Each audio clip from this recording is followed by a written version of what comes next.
Some non-binary people are trans. Some trans people are non-binary. Some non-binary people are not trans, and some trans people are not non-binary. And that is because non-binary falls underneath the trans umbrella, but that doesn't necessarily mean that everybody who is non-binary will want to use the term trans as well. I'm non-binary and I also use the term trans. However, when I first came out as non-binary, I didn't use the term trans, and I actively said that not every non-binary person uses the term trans, and I still stand by that. The only difference now is that I do identify as trans. And the reason so many people do not agree that non-binary falls underneath the trans umbrella is because the misconception that trans equals transition, meaning that an individual has to go from A to B to be valid as a trans individual, and that's just not the case.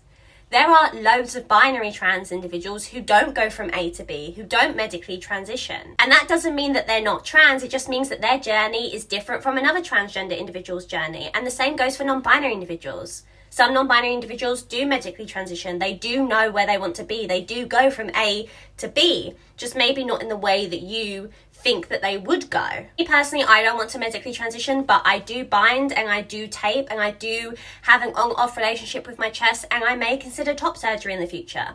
Will that make me more trans? No. However, some people will deem me as more trans because I will have top surgery.